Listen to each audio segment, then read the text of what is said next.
recording.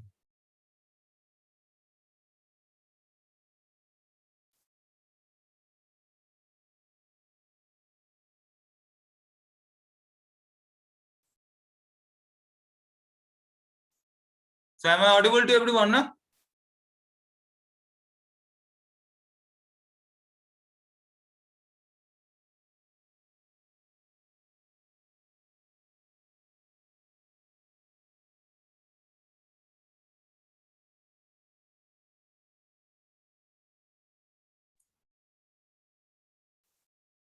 Okay.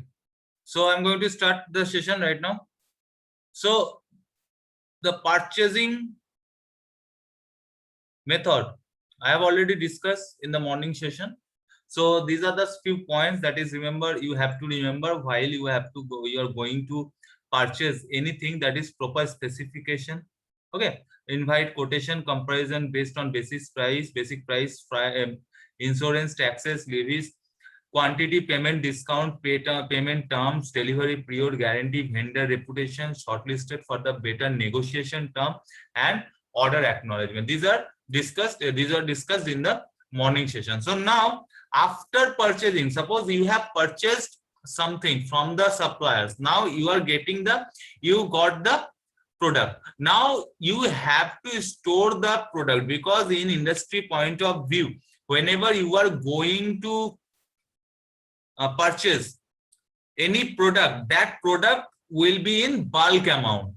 Okay, so suppose you are going to purchase the product for automobiles industry, so whatever you are going to purchase, that is whether it may be tires, it may be body parts, it may be electronics parts or battery or lights, that will be in a bulk amount. So after getting the product, we have to arrange the product in a particular space. So that space is known as store. So, and to manage the management through which the product is stored in a particular space is known as store management. Store management. And this is a individual department. In every industry or in every organization, there is a department called store department, and the product or the equipment which is stored in a particular manner is known as, the technique is known as store management, and the in charge of the store is called store manager.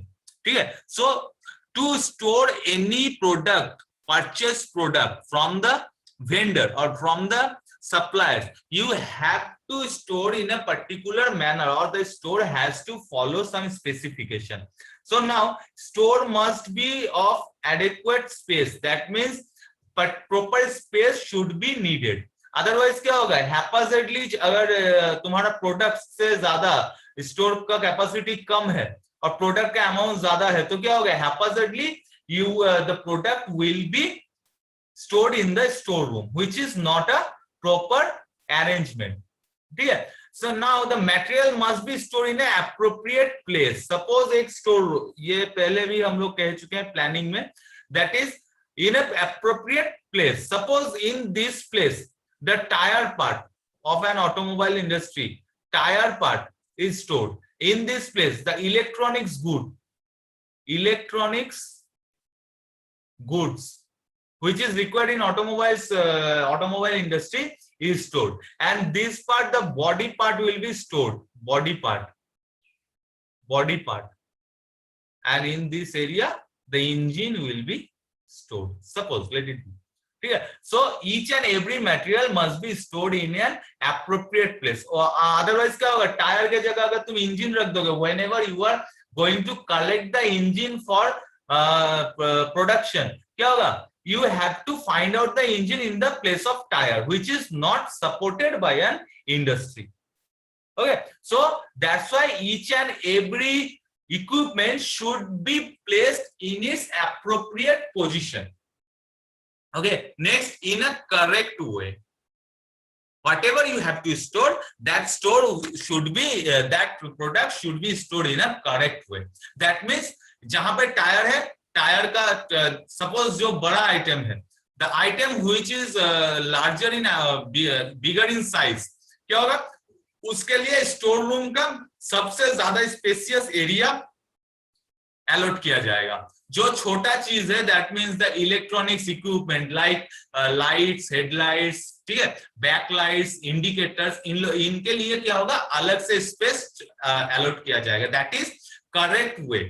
ये नहीं कि शुरू में store room के घुसते ही तुम देखोगे बड़ा जो सामान है, जो हेवी सामान है वो सामने स्टोर हो रहा है। नो, तुम गाड़ी के इसमें सर्विस सेंटर में अगर जाओगे, सर्विसिंग के लिए अगर जाओगे, देखोगे गाड़ी का सर्विसिंग के शुरू में जो एंट्री होता है वहां छोटा सामान स्टोर किया जाता है। बड़ा जो सामान है वो बैकवर्ड में तुम्हारा ज्यादा स्पेस लेके उसको स्टोर किया जाता है। तो should be stored in a correct way. Now group wise and alphabetical arrangement helps in, अगर तुम ग्रुप वाइज अरेंजमेंट करो और अल्फाबेटिकली लाइक टायर, ठीक है, ये होता है this arrangement in library system. Library में ये स्टोर अरेंजमेंट मेंटेन किया जाता है, ये स्टोर मैनेजमेंट मेंटेन किया जाता है कि ग्रुप वाइज के इलेक्ट्रिकल एंड इलेक्ट्रॉनिक्स इंजीनियरिंग का बुक्स का ग्रुप अलग साइड में है, फिर सिविल का अलग साइड में है, ठीक है। एंड ये ट्रिपल ई ब्रांच का जो साइड है वहां पे बुक अल्फाबेटिकल ऑर्डर में रखा जाता है। Sometimes the librarian will arrange these books in the semester order। semester, first semester के लिए ये बुक चाहिए, सेकंड सेमेस्टर के लिए ये, third, fourth, fifth and six, end semester wise book को अलग ग्रुप वाइज डिवाइड करके उसको अल्फाबेटिकली सजाता है। That is group wise and alphabetical arrangement helps in. अगर ये करोगे तो ढूंढने में आसानी होगा, ठीक है।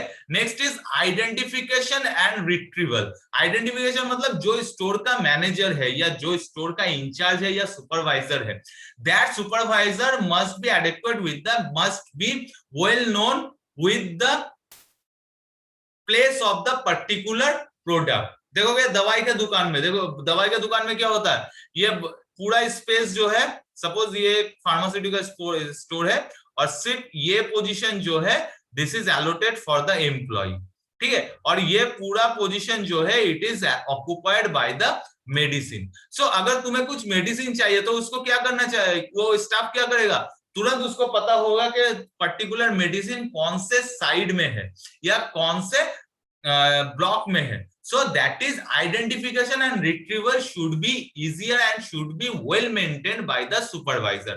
Next in first in first out principle to be followed। ये सभी में नहीं, कुछ कुछ स्टोर में जहां पे तुम्हारा फ्लो ऑफ मटेरियल लगातार होते रहता है, ठीक है, वहां पे क्या होता है, फर्स्ट इन, जो मटेरियल फर्स्ट आया है वो मटेरियल को फर्स्ट आउट करेगा। सपोज तुम घर बनाने जाओगे, ठीक है, तो तुम पहले सीमेंट का बोरी लाके रखे हो, तो whenever you are going to recollect the material, cement का बोरी पहले निकलेगा, ठीक है। That is first in first out principle to be followed. So हम लोग किसका पहले परचेस करते हैं, जो सामान पर्टिकुलर प्रायोरिटी बेसिस में हाईएस्ट है उसको पहले परचेस करते हैं। So first in first out principle to be followed. Next is monitor expired date. Since some product is related to expired, ठीक है, is related, some product may be expired after during a certain period, so you have to, the store manager or store in charge or supervisor has to maintain, has to supervise the expired date or has to monitor the expired date कि मेरे पास जो सामान है वो expired date ना हो, ठीक है। तो जो ये कस्टमर खरीदने आएगा उसको क्या देगा, जिसका एक्सपायरी डेट जल्दी आने वाला है उस मटेरियल को वो पहले रिलीज करेगा। ये मैक्सिमम देखा जाता है दवाई के दुकान पे, या जहां पे सपोज स्टेशनरी दुकान जहां पे एक पर्टिकुलर ड्यू डेट वाइज रहता है, जैसे ब्रेड, मिल्क, ठीक है, बटर, इन सब का एक्सपायरी डेट रहता है। तो दुकानदार क्या करेगा, अगर तुम मिल्क खरीदने जाओगे या बटर खरीदने जाओगे या तुम ब्रेड खरीदने जाओगे या दवाई खरीदने जाओगे, दुकानदार क्या करेगा, जिसका एक्सपायरी डेट नियरेस्ट है, ठीक है, suppose lots of products are available in the store, but जिसका एक्सपायरी डेट नियरेस्ट है उनमें से, ठीक है, उसको पहले वो सेल करेगा। So that is monitor the expiry date. Why? Because if the product by chance expired, ठीक है, without utilising, then what will happen? The product will be wasted. So if the product will be wasted, then the economical loss for the company will be happen. Now follow two bin or double shift system to avoid stocks out. बोलो sir first in first out और monitor expiry date similar ही हुआ ना कि जो पहले store के लिए first in कराया गया उसको पहले सेल आउट करना है कि वो एक्सपायरी डेट से पहले. हाँ करेक्ट करेक्ट. नेक्स्ट है फॉलो टू बिन्स और double shift system to avoid stock out. ये सेम पॉइंट है, ठीक है, टू अवॉइड स्टॉक आउट. तो टू बिन सिस्टम और डबल शेल्फ मतलब मुझे एक बैकअप, एक है तुम्हारा main use and main use के पीछे ही रहेगा एक बैकअप यूज. जैसे मैंने एक एग्जांपल दिया था राइस. घर में अगर चावल खरीदते हैं, ठीक है, सपोज हर एक स्लॉट में लंच और डिनर में इंडिविजुअली तुम्हारा सपोज 500 ग्राम चावल चाहिए, तो मम्मी क्या करती है, बाजार से तुमको 500 ग्राम चावल लाने नहीं बोलती है, क्या बोलते हैं कि 1.5 केजी चावल या 15 केजी चावल या 25 केजी का बोरी लाओ ताकि स्टॉक करके रखेंगे. So that is known as two bins और डबल शेल्फ सिस्टम. कि डबल शेल्फ के यहाँ पे दो शेल्फ दिया जाता है, एक है प्रेजेंट यूज के लिए, प्रेजेंट यूज, एंड ये future use. Now present use हो चुका है तो ये खाली हो जाएगा, तो फ्यूचर यूज अब प्रेजेंट में आ जाएगा, फिर से फ्यूचर यूज में स्टॉक करना चालू कर देना. ठीक है, सो दैट मीन्स एक बैकअप, ताकि अचानक से स्टॉक आउट ना हो. इसलिए देखोगे घर में अगर चावल या तेल या नमक खत्म होने से पहले मम्मी बोलती है कि नमक खत्म होने वाला है, तुम नमक लेके आना बाजार से आते टाइम. ठीक है, सो दैट इज क्या करते हैं, फ्यूचर यूज के लिए एक सेल्फ यूज अलर्ट करते हैं और प्रेजेंट यूज के लिए एक सेल्फ अलर्ट करते हैं. अभी जो प्रेजेंट यूज है वो प्रेजेंट यूज हो रहा है, होते होते एट ए टाइम वो प्रेजेंट यूज वाला सेल्फ खाली हो जाएगा. दैट मीन्स तुम्हारा प्रेजेंट स्टॉक खत्म हो जाएगा. सो फ्यूचर यूज को आप प्रेजेंट में कन्वर्ट कर देंगे. Now we will use that shelf. Now ये अगर ये सेल्फ अगर यहाँ पे यूज हुआ तो यहाँ का प्रोडक्ट, यहाँ का मटेरियल खत्म हो रहा है, तो क्या करेंगे, फिर से इसको भर देंगे दुकान से परचेज करने, ताकि स्टॉक आउट ना हो. अगर स्टॉक आउट होगा तो क्या होगा, अचानक से चावल देखोगे खत्म हो गया, ठीक है, स्टॉक नहीं करके रखते हो तुम, डबल शिफ्ट सिस्टम यूज नहीं किए हो, तो क्या होगा, तो तुम उस दिन क्या होगा, खाने में लेट होगा या प्रोडक्शन रुक जाएगा. That is interruption in production. If interruption in production will be happen, तो क्या होगा, regularity will be disturbed. If regularity will be disturbed, obviously economics loss होगा.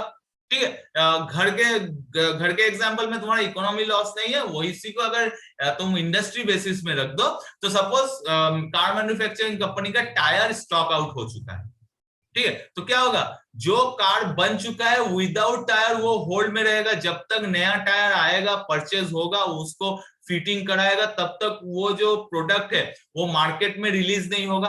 और इन बिटवीन दिस, ठीक है, तुम्हारा डिले होगा, और डिले अगर होगा तो क्या, कंपनी का प्रोडक्शन हैम्पर्ड होगा. प्रोडक्शन हैम्पर्ड होगा तो company will face loss of money. Okay, now reserve bin should be content stock that will cover, that is reserve bin. same point, ठीक है, same point in different ways.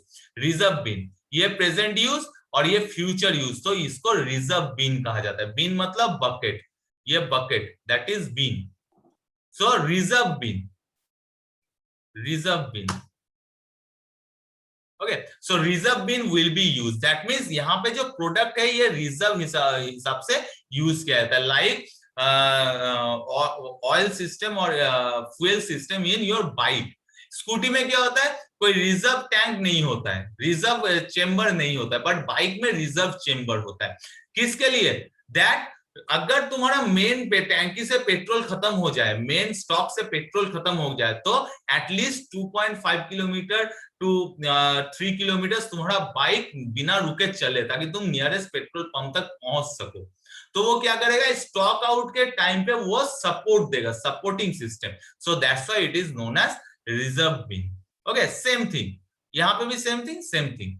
So now lead time and small safety stock. Lead time क्या होता है कि मेरा जो भी stock है ठीक है, मैं ऐसे उसको स्टॉक करूंगा। सपोज तुम्हारा इंडस्ट्री है दुमका में, ऑब्वियसली तुम अपना वेयर हाउस या स्टॉक रूम देवघर में नहीं बनाओगे, ठीक है। You are going to establish your stock room और storage area very nearest to your main production area, ठीक है। पहला कोशिश क्या रहेगा, तुम एक सेम बाउंड्री का अंदर ही बनाओगे।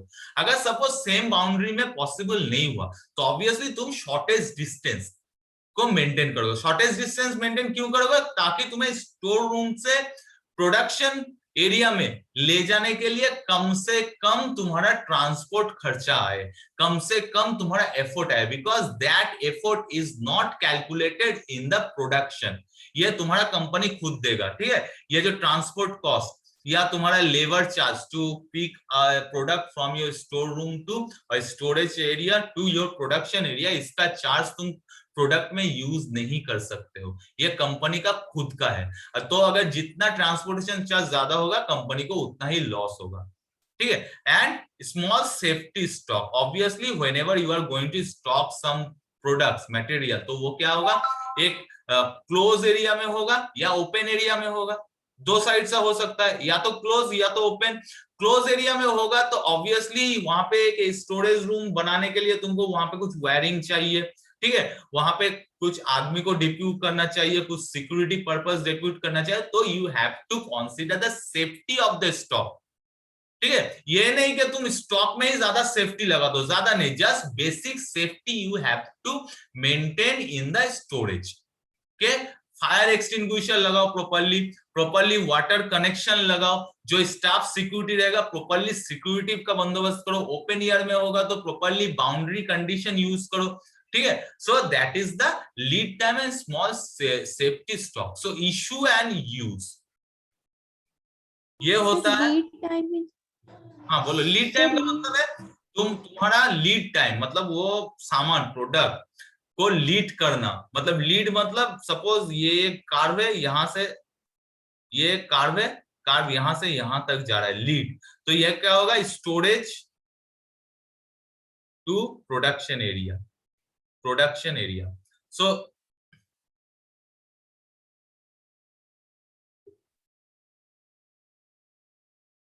Production area, so storage to production area जाने में जितना खर्चा होगा, ठीक है, अगर ज्यादा दूर हुआ प्रोडक्शन एरिया तो obviously your lead time will be affected, वो प्रोडक्ट बनाने में तुमको टाइम ज्यादा लगेगा, ठीक है। क्योंकि स्टोरेज रूम से तुम्हारा मेन रॉ मटेरियल सप्लाई होता है, रॉ मटेरियल आने में जितना लेट होगा तुम्हारा प्रोडक्शन बनाने में उतना लेट होगा। So that's why it is lead time and small safety stock. This is a point you have to consider.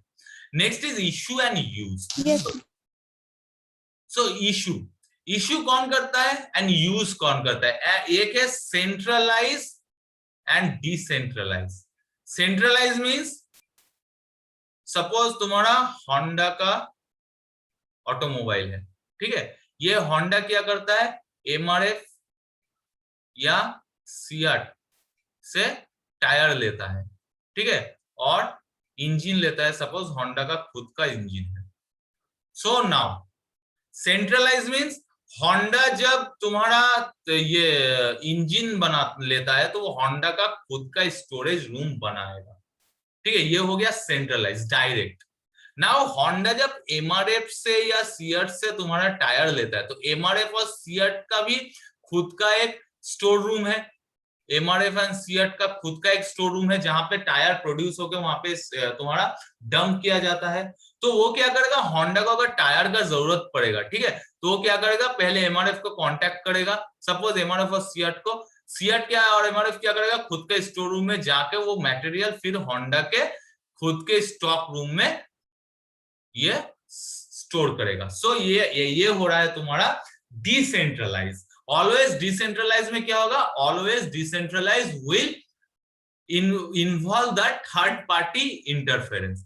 Honda अपने कंपनी का ही इंजन बना के अपने ही स्टोर रूम में स्टोर करेगा, ठीक है। नाउ ये हो गया सेंट्रलाइज। यूज भी सेम थिंग, उसको वो अपना इंजन बनाएगा, वो खुद वहां से यूज करेगा, दैट इज सेंट्रलाइज डायरेक्ट।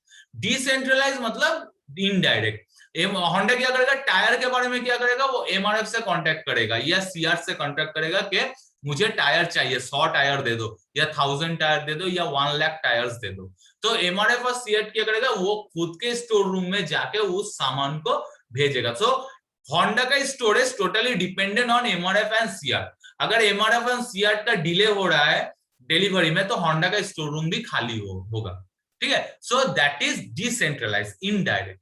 ये स्टोरेज में होंडा का कोई हाथ नहीं है, वो सिर्फ ऑर्डर देगा, टेंडर देगा एंड परचेस करेगा। नाउ सीएट या एमआरएफ क्या करेगा, उसको प्लेस्ड कर देगा कि इतना टायर है, ये placed करो, that is decentralized।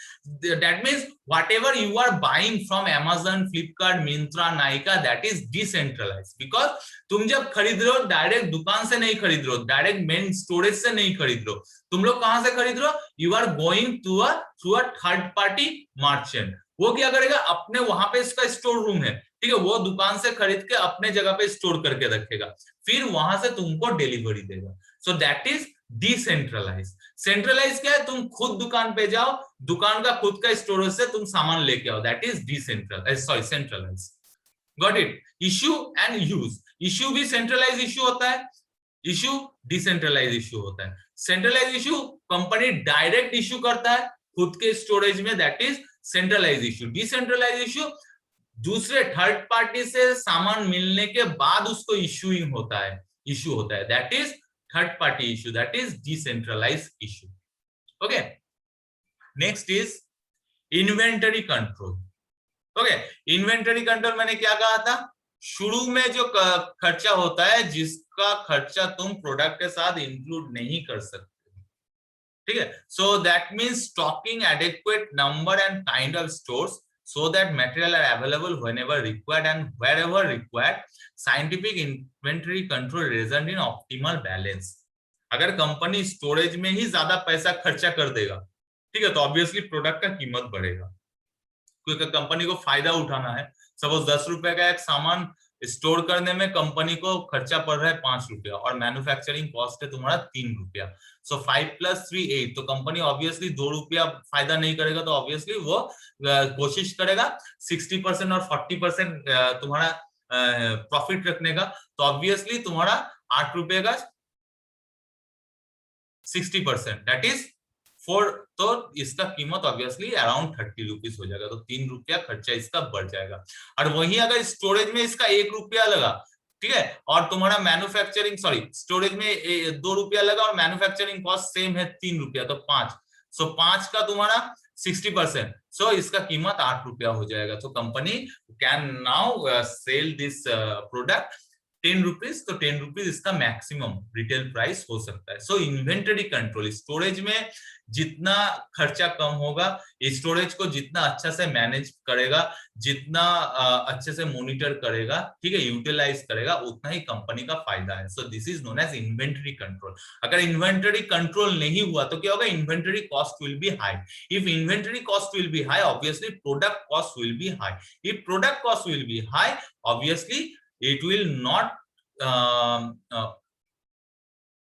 taken or not welcome to all the customers, ठीक है, तो क्या करेगा, अफोर्ड नहीं कर पाएगा, हर एक कस्टमर्स अफोर्ड नहीं करेगा। लाइक टेस्ला, जैसे मैंने कल एग्जांपल दिया था, टेस्ला का चाइना में अगर खरीदने जाओगे ये 34 लाख के अंदर पड़ेगा, नियर अबाउट 34 लाख, ठीक है, क्योंकि चाइना में इसका इन्वेंटरी कॉस्ट बहुत ही कम है, दैट इज टैक्स कम है, ठीक है, तुम्हारा स्टोरेज का ये कम है, कॉस्ट कम है, वर्कर्स कम है, वर्कर्स के पीछे खर्चा कम है। वही चाइना में ये टेस्ला अगर इंडिया में बेचने आएगा तो इंडिया गवर्नमेंट का टैक्स का पॉलिसी है 100% टैक्स, दैट मींस 34 लाख इसका कीमत है, 34 लाख के साथ 100%, दैट मींस अनदर 34 लाख, सो ये हो गया 68 लाख, एंड तुम्हारा इसके ऊपर टैक्स आएगा, जीएसटी आएगा, जो भी आएगा, सपोज नियर अबाउट 5 लाख, तो ये इसका कीमत हो गया 73 लाख।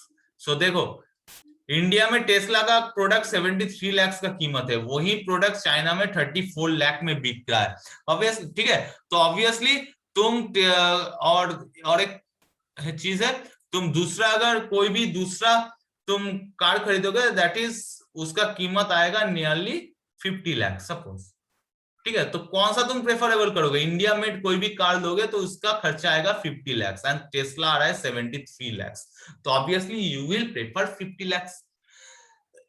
ठीक है, सो सेम प्रोडक्ट, चाइना में उसका इन्वेंटरी कॉस्ट कंट्रोल में है, इंडिया में उसका inventory cost is dependent on the government policy.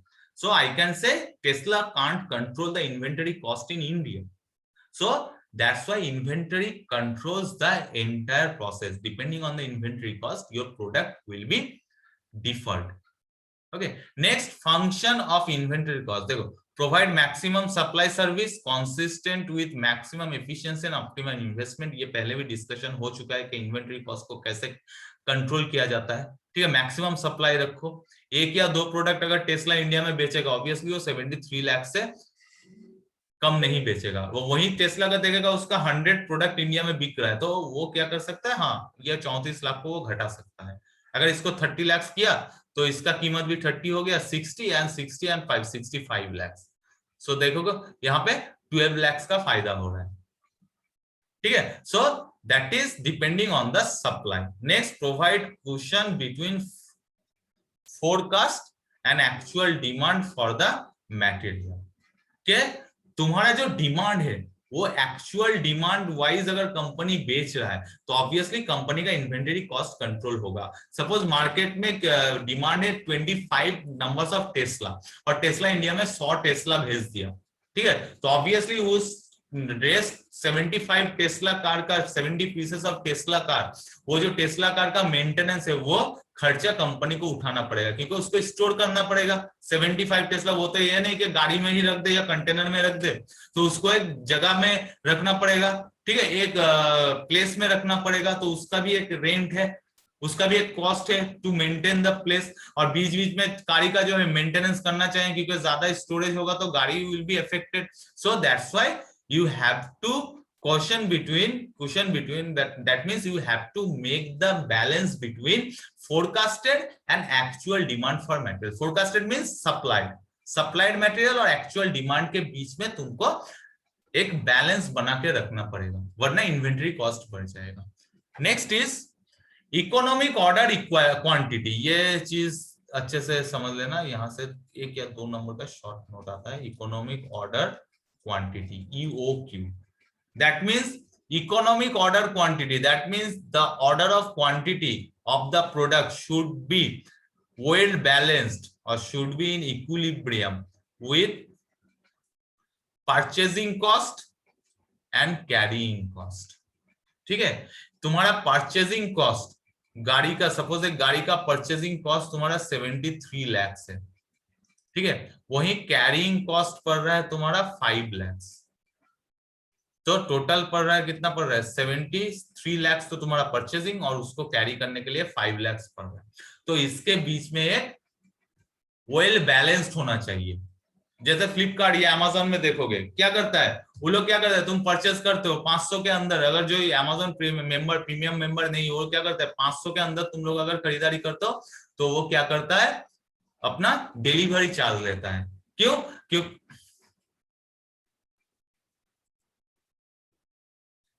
क्यों लेता है? क्योंकि अमेज़न देख रहा है, अगर मैं 50 रुपए का एक सामान एक पर्टिकुलर कस्टमर ऑर्डर करता है, उस 50 रुपए का सामान को अगर मैं पहुंचाने जाऊंगा तो मेरा 60 रुपीज डिलीवरी कॉस्ट आ जाएगा, ठीक है, कैरिंग कॉस्ट उस चीज का। सो वो क्या करता है, फ्लिपकार्ट अमेज़न एक ऑप्शन देता है फॉर नॉन प्रीमियम मेंबर, वो ऑप्शन देता है मोर देन 500 तुम ऑर्डर करो, तुम्हारा डिलीवरी चार्ज मैं फ्री कर दूंगा। सो सपोज तुम 500 का एक ऑर्डर कर दो, ठीक है, 500 का ऑर्डर करने में तुम्हें खर्चा पड़ रहा है 60, तुम्हें 5 रुपया या 5 रुपए का ही खर्चा पड़ रहा है 60, ठीक है, और 500 रुपीज का भी सामान पहुंचाने में खर्चा पड़ रहा है 60, बिकॉज ट्रांसपोर्टेशन चार्जेस इक्वल, ठीक है, वही तेल खर्चा होगा अमेज़न का, फ्लिपकार्ट का डिलीवरी बॉय का वही तेल खर्चा होगा, सपोज 60। तो देखो 60 5 रुपए का सामान में अगर 60 रुपया वो नहीं लेगा तो ये कितना परसेंट हो गया,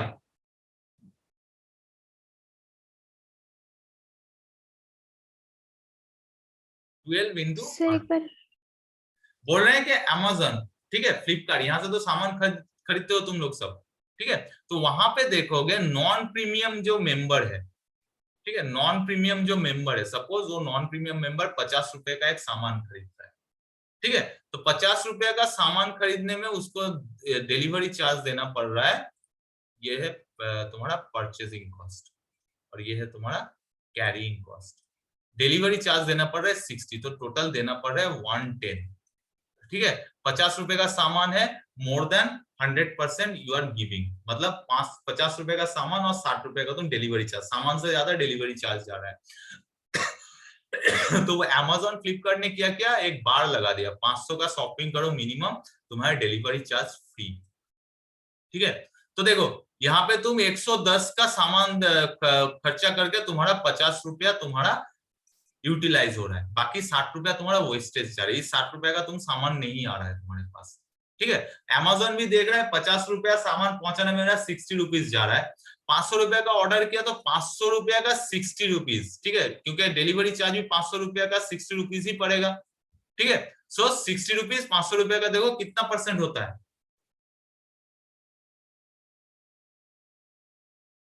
1/8, ठीक है, 1/8%, ठीक है, तो वेरी नॉमिनल परसेंटेज, ठीक है, 1% का 8 भाग का 1%। सो देखो वेरी नॉमिनल, वो कैरी कर सकता है company. So that's why Amazon Flipkart क्या क्या 500 रुपए का सामान अगर आएगा तो मेरा 60 रुपया खर्च होगा, कुछ ज्यादा नहीं है।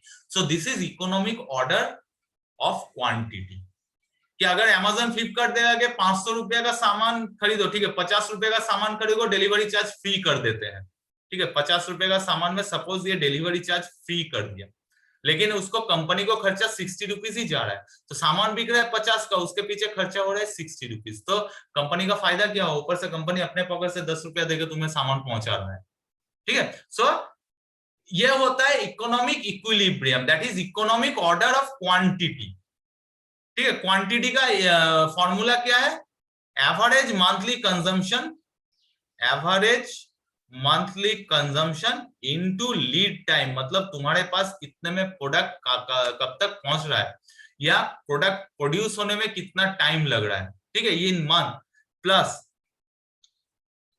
बफर स्टॉक, ठीक है, मतलब कितना स्टॉक तुम्हारा कैपेसिटी है और कितना स्टॉक तुम्हारा हैंड में है, स्टॉक इन हैंड, ठीक है। So that is known as economic order of quantity. ये तुम्हारा 2 या 1 नंबर 2 नंबर का शॉर्ट नोट्स आएगा, ठीक है। Just you have to write the equilibrium maintained in between purchasing cost and carrying cost is known as economic order of quantity, and it is defined as the average monthly consumption into lead time in month plus buffer stock minus stock in hand. So this is economic in quantity. Okay, next is ABC analysis, ठीक है, always better control analysis. This ABC analysis is known as always better control analysis. A for always, B for better, A for always, B for better, C for control. So always you are going to control, you are going to analysis the better control scheme, ठीक है। So it is based on cost criteria, and that means control अगर है, cost है, better control that means जिसमें cost तुम्हारा ज्यादा खर्चा कम होगा, फायदा होगा कंपनी को, उसी में ये होगा, ऑफर वैलिड होगा, ठीक है। तो 1 मिनट के अंदर कनेक्शन कटेगा, so I am ending the meeting now and I am requesting you all to rejoin the meeting with the same link within 2 minutes, okay. 2 minute के अंदर उसी वही लिंक पे, जो लिंक पे अभी ज्वाइन किया उसी लिंक पे ज्वाइन करो।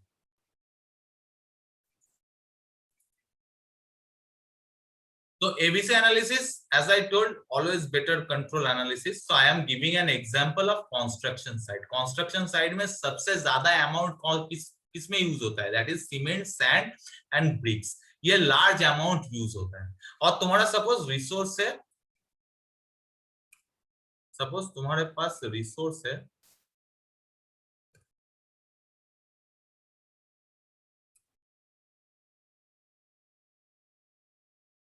तुम्हारे पास रिसोर्स है, सपोज तुम्हारे पास रिसोर्स है 15 लाख का तुम्हारा एस्टिमेट है टोटल घर बनाने में। तो देखोगे 15 लाख का बहुत ही मिनिमम अमाउंट खर्चा तुम्हें सैंड, सीमेंट और ब्रिक में पड़ेगा। ठीक है, ये नहीं कि 15 लाख का 50% तुम्हें ईंट और सीमेंट और बालू खरीदने में चला जा रहा है, ये नहीं होगा। ठीक है, तो तुम देखोगे जो जिसका अमाउंट ज्यादा है, जो ह्यूज अमाउंट में लगता है कोई भी प्रोडक्शन में, उसका खर्चा जो है, उसका जो रिसोर्स जो है, मेन रिसोर्स, यहाँ पे तुम्हारा रिसोर्स क्या है, 15 लाख। ठीक है, रिसोर्स का 10% यूज होता है। 70%, about 70% of material consume 10% of the resource. ठीक है, नेक्स्ट इज जो सबसे ज्यादा महंगा चीज है। ठीक है, दैट मीन्स सपोज तुम्हारा पंखा, एसीज, ठीक है, फिर तुम्हारा मॉड्यूलेटेड किचन का जो सामान है, चिमनी, ओके, नाउ तुम्हारा अलमीरा, पलंग, that is the most expensive सामान। वो क्या होता है, देखोगे टोटल घर रिसोर्स का, मोस्ट ऑफ द रिसोर्स का मैक्सिमम खर्चा वहां पे होता है। एक मॉड्यूलर किचन तुम बनाओ तो तुम्हारा 15 लाख से सपोज वहां पे 2 लाख चला जाएगा। तुम एक ये क्या बोलते हैं उसको, बेड लाओ, अच्छा क्वालिटी का बेड, तुम्हारा नियर अबाउट 1 लाख चला जाएगा।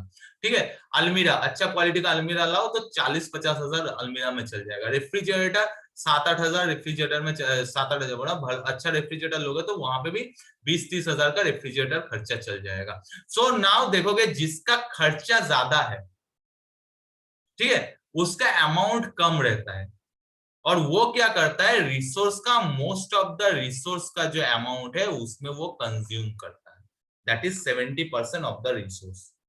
एंड जो मिडिल टर्म है, दैट इज जो घर का पेंटिंग बोलो, डिजाइन बोलो, उसका जो कॉस्ट होता है वो ऑन एन एवरेज कॉस्ट रहता है, वो उसका कीमत ज्यादा भी नहीं होता है और उसका अमाउंट ह्यूज अमाउंट भी नहीं लगता है, वो इंटरमीडिएट अमाउंट लगता है और उसके लिए खर्चा भी तुम्हारा इंटरमीडिएट होता है।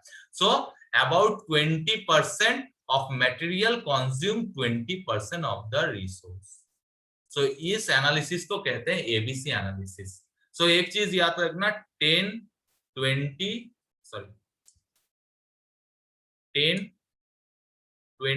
70 एंड इसी का उल्टा 70 20 10। So this is the amount and this is the consumption.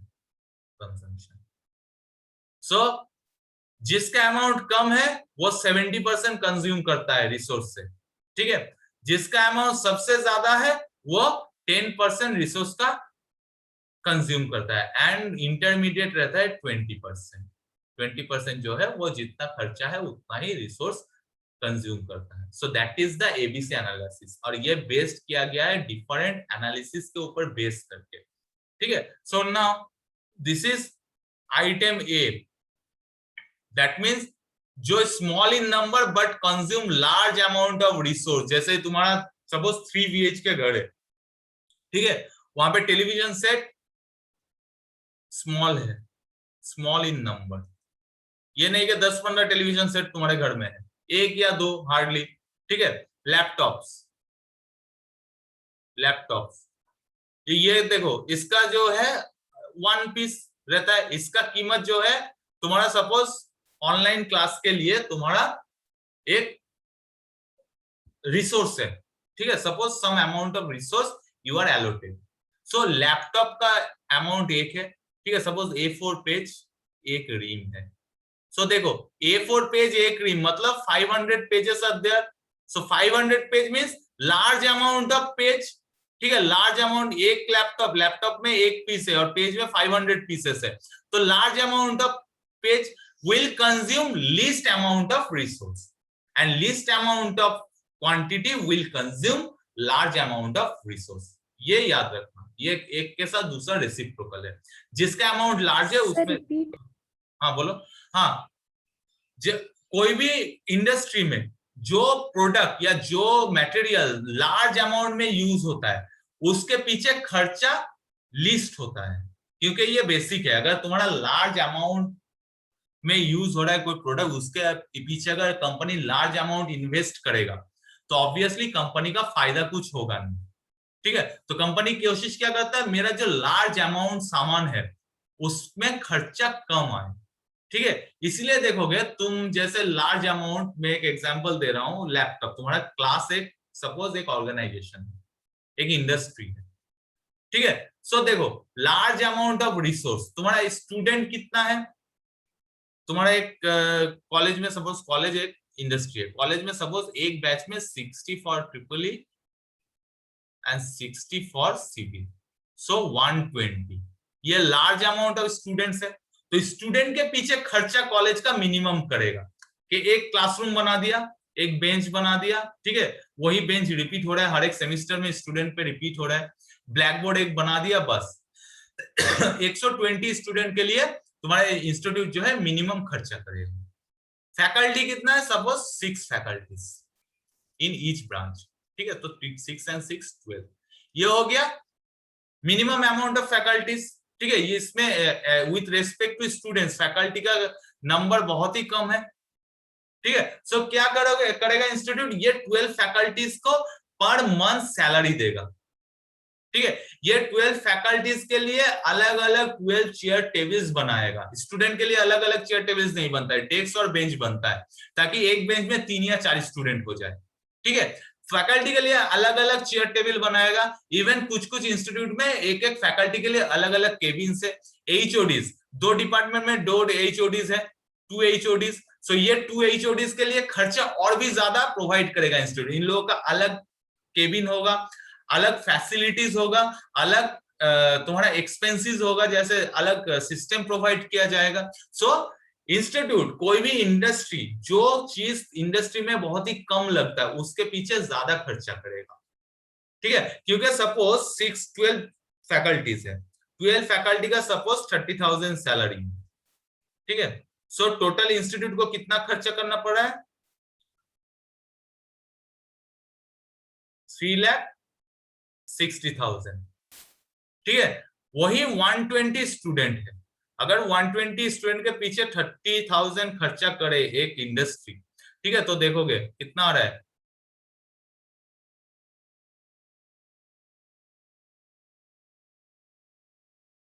36 lakh, ठीक है। तो पहले क्या हो रहा था, 3,60,000 में काम चल रहा था,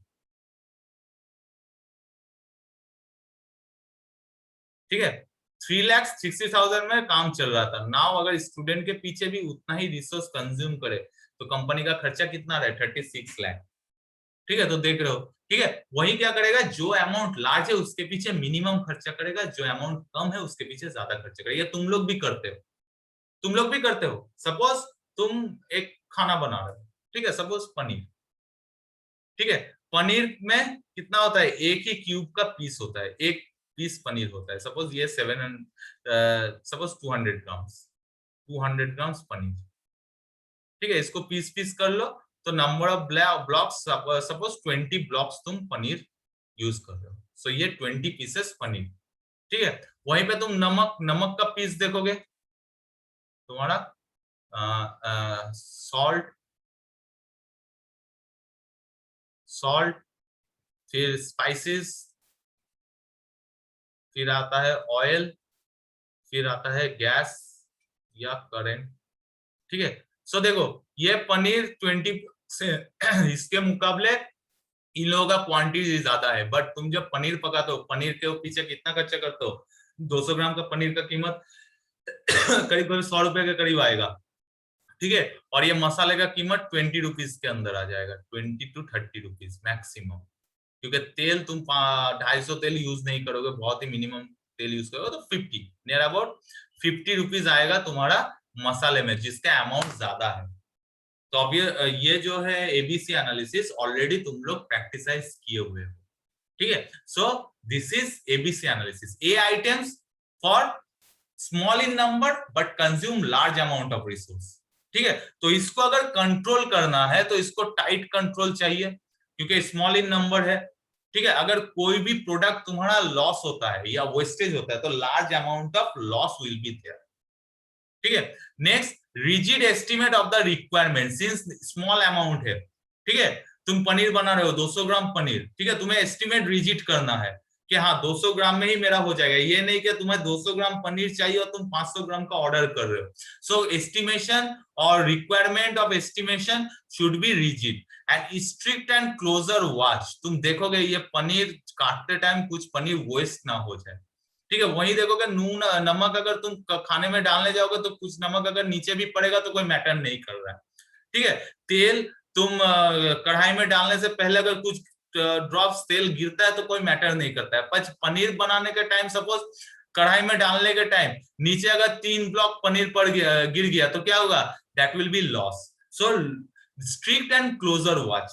नाउ लो सेफ्टी स्टॉक, ठीक है। सेफ्टी उतना जरूरी नहीं है क्योंकि ये लार्ज, ये नंबर ऑफ, इसका नंबर ऑलरेडी कम है, तो इसमें सिर्फ low number of safety is required, ठीक है। Next is manage by top management. Since इसके अंदर मैक्सिमम तुम्हारा रिसोर्स जा रहा है, मैक्सिमम मॉनिटरी इश्यू है, सो इसको मैनेज करेगा टॉप मैनेजमेंट, ठीक है। नाउ बी में बाद में आता हूं क्योंकि ये इंटरमीडिएट है। सी में आते हैं। C item large in number but consume lesser amount of resource, like cement या बालू, ठीक है। सीमेंट या बालू में क्या करना पड़ता है, सीमेंट या बालू में क्या करना पड़ता है, तुम्हारा maximum number of cement and बालू यूज होता है, ठीक है। सो उसमें क्या होगा, तुम्हारा रिसोर्स कम होगा, लेकिन कुछ कंडीशन तुमको मेंटेन करना पड़ेगा। फर्स्ट, ऑर्डिनरी कंट्रोल मेजर, तुम सीमेंट चूज करने में उतना टाइम नहीं लगाओगे, ठीक है। जैसे टीवी या वॉशिंग मशीन या रेफ्रिजरेटर चूज करने में तुम टाइम लगाते हो, उतना टाइम तुम सीमेंट चूज करने में ऑब्वियसली नहीं लगाओगे, ठीक है। Next is purchase based on uses estimation, ठीक है। तुम्हारा यूजेस कितना होगा, 20 बस्ता सीमेंट चाहिए, तुम ऑब्वियसली 60 बस्ता सीमेंट नहीं खरीदोगे, ठीक है। ये यूजेस एस्टिमेशन, ये उतना भी रिजिड नहीं होगा कि तुम्हारे घर में 4 कमरा है, 4 कमरे के लिए 4 पंखा चाहिए, तो ऑब्वियसली तुम 5 पंखा नहीं खरीदोगे, ठीक है। लेकिन सीमेंट में अगर तुम्हारा एस्टिमेशन आ रहा है कि 39 बस्ता सीमेंट चाहिए और तुम वहां पे 40 बस्ता खरीदोगे, दैट इज रिजिड नहीं होगा, बट यूजेस एस्टिमेशन के ऊपर होगा, ठीक है। नाउ हाई सेफ्टी, ठीक है। हाई सेफ्टी चाहिए। सपोज सीमेंट, जब तुम बस्ता सीमेंट स्टोर करके रखते हो, ठीक है, तुम्हें हर वक्त उसके ऊपर सुपरविजन करना पड़ेगा कि ये सीमेंट का बस्ता चोरी ना हो जाए, ठीक है। बालू का जो एरिया है तुम स्टॉक करके रखो, ये बालू चोरी ना हो जाए। ईंट का जो एरिया है, जो एरिया में ईंट स्टॉक करके रखो, वो चोरी ना हो जाए। वहीं पे देखो तुम पंखा, ठीक है, सीलिंग फैन में एक बार इंस्टॉल कर दिए तो तुमको उतना दिक्कत नहीं होगा, तुम ड्राइंग रूम में छोड़ के बेडरूम में आराम से सो सकते हो, ड्राइंग रूम में तुम्हारा पंखा इंस्टॉल है, ठीक है। टेलीविजन, तुम्हारा सपोज ड्राइंग रूम में टेलीविजन सेट इंस्टॉल है, ठीक है, तुम क्या करोगे, ये तुम बैल्कनी में आ सकते हो, उतना मॉनिटर नहीं पड़ेगा। वहीं पे तुम अगर सीमेंट घर बनाने के टाइम देखोगे, सीमेंट, ईंट, ठीक है, या तुम्हारा रॉड, आयरन रॉड, या तुम्हारा जो सैंड है, ये अगर तुम स्टॉक करोगे तो एक सिक्योरिटी गार्ड तुम वहां पे रख दोगे। सो हाई सेफ्टी। हाँ बोलो। सर ऑडियो क्लियर नहीं था। अभी ठीक है? यस। ओके। सो जिसका अमाउंट ज्यादा है उसका सेफ्टी भी ज्यादा लेना पड़ेगा, ठीक है, क्योंकि थोड़ा भी बहुत अगर तुम्हारा चोरी हो गया या मिसप्लेस हो गया तो obviously it will cost very high amount in the basis के सपोज तुम्हारा 39 बस्ता सीमेंट तुम्हें चाहिए, 40 बस्ता तुम परचेस किए हो, ठीक है।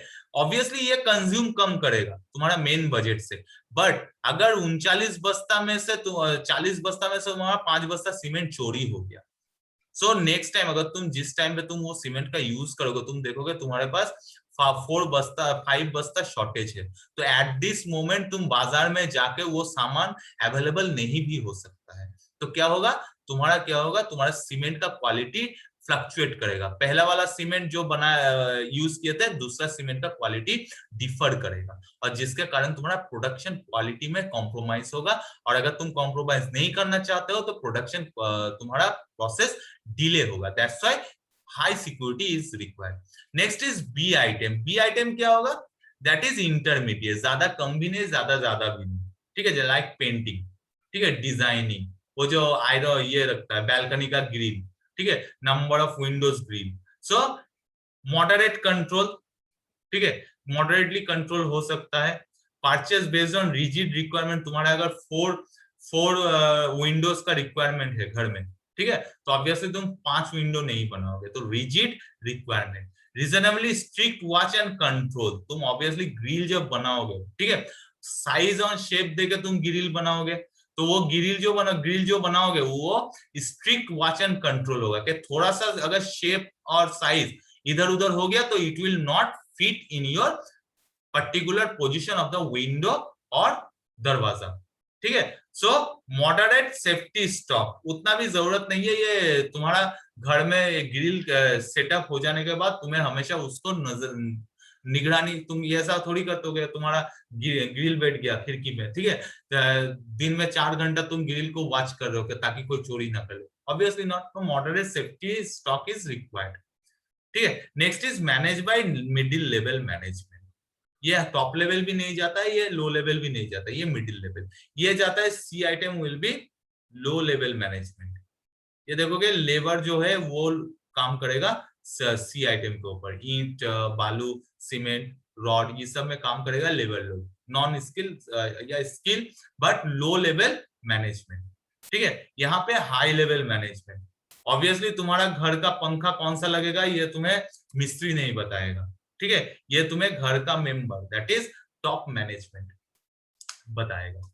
Next is B item that is middle level management, grill जो बनाता है, ठीक है, वो ऑब्वियसली एकदम लो लेवल नहीं है, वो मिडिल लेवल है, दैट इज लेथ मशीन, ठीक है, पेंटर कारपेंटर, ये सब है मिडिल लेवल मैनेजमेंट, जिसका डायरेक्टली इन्वॉल्वमेंट नहीं होता है और उसका होना उतना भी मैटर नहीं करता है, वो क्या करता है तो ऑप्शन मिलता है ज्यादा, ठीक है, तुम्हें रेडीमेड खिड़की पर मिल जा सकता है या रेडीमेड या मोर ऑप्शन कारपेंटर मिल सकता है, बट उसके चलते क्या होगा तुम्हारा कॉस्ट मैक्सिमम नहीं होगा मिनिमम भी नहीं होगा, इंटरमीडिएट रहेगा। So this analysis is known as A B and C, that is always better control analysis, ठीक है। Next is this is the chart, in this chart any item, हाँ बोलो सर। ए आइटम में first point जो था tight control, वो क्या था? Tight control that means tightly you have to control the purchase, you have to control the requirement, ठीक है। सपोज तुम्हें एक पंखा चाहिए, ठीक है, तो पंखे में तुम्हारा क्या होगा, पंखे में बहुत सारा ऑप्शंस रहेगा, ठीक है, तुम्हें क्या करना पड़ेगा टाइट कंट्रोल, दैट मींस मुझे यही पंखा चाहिए तो उसी ब्रांड का पंखा तुम चारों रूम में लगाओगे, ठीक है, ये नहीं कि एक रूम में एक कंपनी का पंखा, दूसरे रूम में दूसरे कंपनी का पंखा, एक रूम में सीलिंग फैन, दूसरे रूम में टेबल फैन या वॉल फैन तुम सेटअप कर दिए।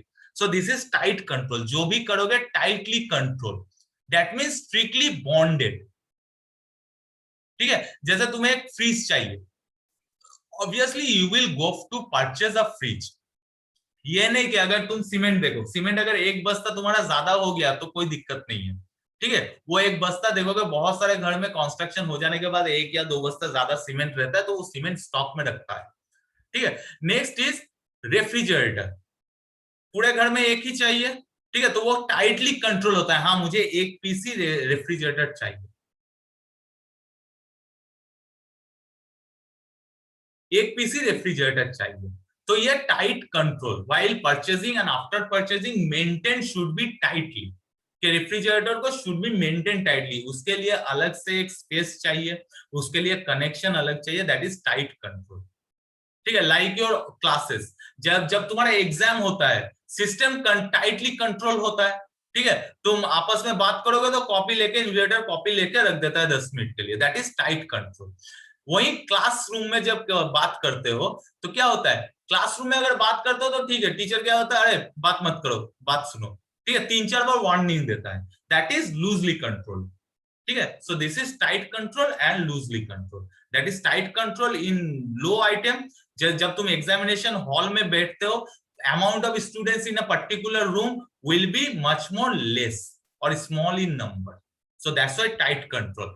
सी आइटम, जब तुम क्लासरूम में होते हो तो क्या होता है, amount of student in the classroom is large in number, so ordinary control will be there, ठीक है।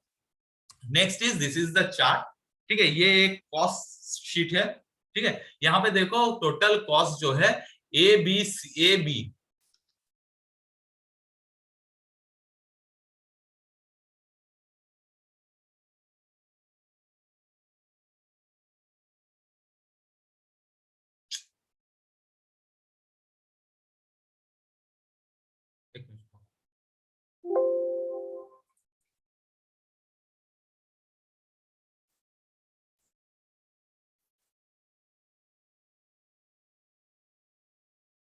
Just minute.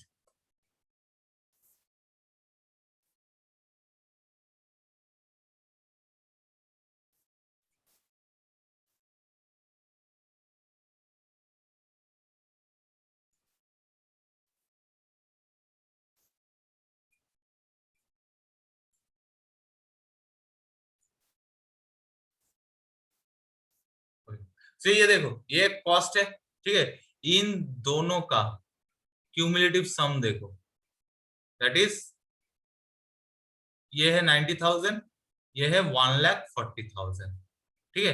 तो इन दोनों का क्यूमुलेटिव सम जो है कितना हो रहा है 90,000 और 1,40,000, तो 2,30,000, ठीक है, ये हो गया क्यूमुलेटिव, ठीक है।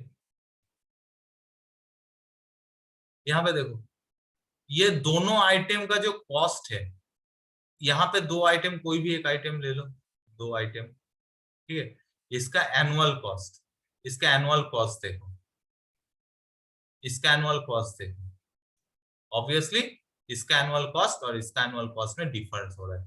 देखो सी में, देखो सी का एनुअल कॉस्ट देखो, यहाँ से 7 नंबर पॉइंट से सी का चल रहा है, सी का एनुअल कॉस्ट देखो 4,500, इसका एक आइटम का एनुअल कॉस्ट है 90,000, ठीक है। बी का एक आइटम का एनुअल कॉस्ट है 20,000, सो 90,000 20,000 से बहुत ही ज्यादा है, तो इसका अमाउंट कम है, ठीक है। 50,000, सो ये हो गया तुम्हारा 50,000 इसका एनुअल कॉस्ट, सो ये दो मैक्सिमम, ठीक है। सो ये हो गया तुम्हारा 70%, सो दिस इज अ वर्कशीट, ठीक है। ऐसा ही तुम्हारा वर्कशीट मेंटेन किया जाता है। देखोगे जो जिसका एनुअल कॉस्ट ज्यादा है, ठीक है, एनुअल कॉस्ट ज्यादा है, उसको ए कैटेगरीज में 70% कंज्यूम्ड है, बट उसका अमाउंट 10% है, ठीक है। और जिसका कॉस्ट कम है उसका नंबर अमाउंट 70% रहता है, बट कॉस्ट रहता है 10%। So this is the ABC analysis, ठीक है। ये जस्ट एन एग्जांपल है, एक वर्कशीट है, ये वर्कशीट के ऊपर डिपेंड करता है। लाइक देखो तुम्हारा लाइब्रेरी में, ठीक है, एक सिंपल एग्जांपल दे रहा हूँ, लाइब्रेरी सिस्टम। देखोगे लाइब्रेरी में जो बुक का कीमत ज्यादा है, ठीक है, जो एकदम वेरीफाइड बुक है, कीमत ज्यादा है, दैट इज इंपॉर्टेंट बुक है, रेफरेंस बुक है, उसका कीमत जो है देखोगे ज्यादा रहता है, उसका अमाउंट जो है कम होता है, ठीक है। लाइब्रेरी में 3 या 4 ऐसा ही बुक रहेगा जिसका कीमत मोर देन 1,000 रुपीज है। जैसे दुमका इंजीनियरिंग कॉलेज में हम लोग का एक बुक है, मैं तुम लोगों को बता रहा हूँ, एग्जाम्पल दे रहा हूँ, रैडर इंजीनियरिंग, ठीक है। रैडर इंजीनियरिंग जो अनफॉर्चुनेटली मैं ही लेता हूँ, तो रैडर इंजीनियरिंग का एक बुक है, तुम्हारा एक राइटर का बुक आता है, 3,000 रुपया कीमत है उसका, ओरिजिनल बुक का, ठीक है। एक पीस का कीमत है 3,500 समथिंग। वो टोटल लाइब्रेरी में वो बुक है हम लोगों का 5 या 6 पीस वो बुक है, ठीक है। और एक बोल रहा हूँ रैडर इंजीनियरिंग का ही एक syllabus wise suggested text book है, ठीक है, उसका कीमत है बाजार में सपोज 230 या 240 में आ जाएगा। एक इंडियन राइटर और एक फॉरेन राइटर का, दोनों का एवरेज कॉस्ट है 230 टू 250, वो टेक्स्ट बुक है, ठीक है। उसका अमाउंट है more than 70 numbers of books are there. So देखो क्यों, क्योंकि टोटल बजट का जो है मेरा पर बुक का मेरा एक एवरेज बजट है, ठीक है, उसमें मैक्सिमम क्या हो रहा है, वो जिसका कीमत 3,000 या 3,500 समथिंग है, वो अमाउंट ज्यादा है, कंज्यूम ज्यादा करेगा, ठीक है। तो दैट्स व्हाई इसका अमाउंट कम है, और जो कंज्यूम कम करेगा उसका अमाउंट ज्यादा है, this is the cost. So now move to the assignment part, ठीक है। मेरा एक असाइनमेंट तुम लोगों को ऑलरेडी दिया हुआ है, दैट इज एक प्रॉब्लम दिया हुआ है, problem related, that is standard time and तुम्हारा नॉर्मल टाइम दिया गया था, ठीक है। वो असाइनमेंट कर लेना, उसी के साथ इंक्लूड करना एक comparative study of work study and work measurement, और इसको कह सकते हो वर्क के बदले बेटर होगा method study and method measurement, method नहीं, method study and work measurement. ठीक है, ये हो गया एक। दूसरा हो गया, ये तुम सपोज 5 to 6 नंबर के रेस्पेक्ट में मान के लिखना, 4 to 5 पॉइंट्स इज एनफ। ठीक है, नेक्स्ट है comparative study of product management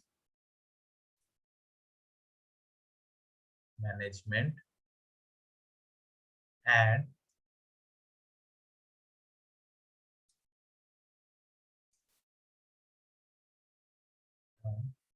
store management.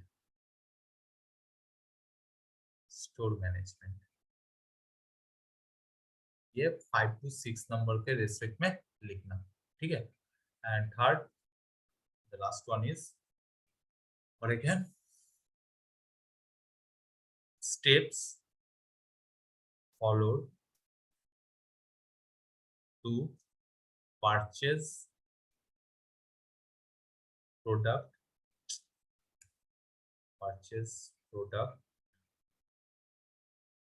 from suppliers। Okay, इसको तुम 5 नंबर्स के रेस्पेक्ट में, सो इसका एक स्क्रीनशॉट ले लो, सबसे बेटर रहेगा। ठीक है, and now I am going to provide you the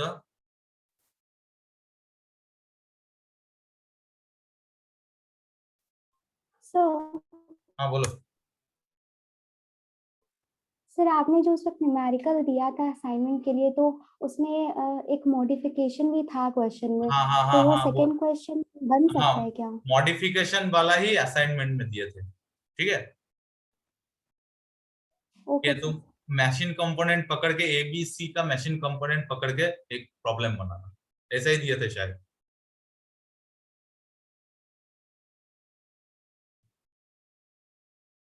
ठीक है, okay, so I have to end the session right now. Sir हाँ बोलो। सर असाइनमेंट जैसे बाकी सब्जेक्ट का हम लोग जिस तरीके से बनाए हैं असाइनमेंट पेपर, फाइल पेपर को यूज करके, वैसे ही इसको भी बना लेंगे ना? देखो ये तुम लोगों पर डिपेंडेंट है, क्योंकि तुम लोग भी जानते हो, मुझे भी पता है, ये जो फाइल लेके असाइनमेंट कर रहे हो, ये तुम हार्ड कॉपी मुझे सबमिट करने ऑब्वियसली कॉलेज में नहीं आओगे फिजिकली, या मैं सबमिशन के लिए ऑब्वियसली तुम लोग कॉलेज में फिजिकली नहीं जा सकता हूँ इस सिचुएशन में। ठीक है, ये असाइनमेंट मेरे पास आएगा। ठीक है, एनी हाउ आइदर ऑनलाइन और ऑफलाइन, या हो सकता है इंस्टीट्यूट तुम्हें ऑर्डर दे के एग्जाम देने के टाइम तुम लोग असाइनमेंट जमा करो। सो डिपेंडिंग ऑन यू, अगर तुम्हें लगता है कि तुम लोग का ये असाइनमेंट कॉलेज में सबमिट होगा, ठीक है, एक बार बात कर लो टीचर से कि ये असाइनमेंट अगर इंस्टीट्यूट में सबमिट होगा, so I will not interfere in that process. कि वहां पे तुम अगर चैनल फाइल बनाना चाहते हो तो obviously you can do question assignment जो है।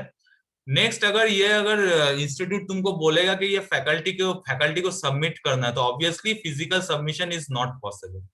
ठीक है, मुझे असाइनमेंट से मतलब है, I don't require the channel file में सबमिट करो या पेपर में, मुझे असाइनमेंट से मतलब है। तुम असाइनमेंट मुझे अगर ऑनलाइन सबमिट करना चाहते हो तो you can submit me online. तुम स्कैन करके भी सबमिट कर सकते हो, अगर तुम्हारे पास लैपटॉप है, वर्ड में लिख के उसको PDF बना के मुझे सबमिट कर सकते हो, in any mode, that is dependent on you. Okay, yes sir. Okay, so main purpose is to solve the questions, not the way the process of represent the answer। ठीक है, answer represent करने के लिए तुम्हें वक्त मिलेगा exam में। ठीक है, असाइनमेंट एक बार इंस्टीट्यूट से पता कर लो कि ये असाइनमेंट इंस्टीट्यूट में सबमिट करना है या टीचर को सबमिट करना है।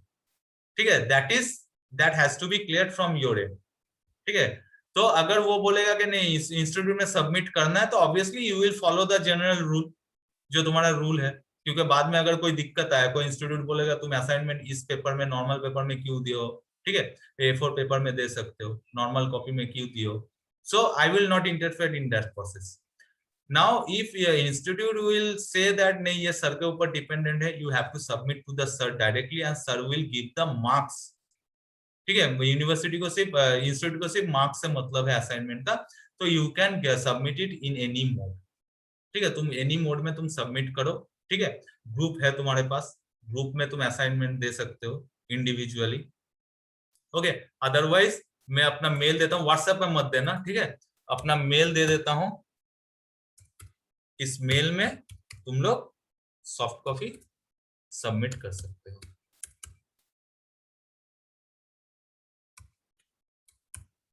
इसमें मेरा कोई दिक्कत नहीं है, कुछ भी, मुझे आंसर से मतलब है।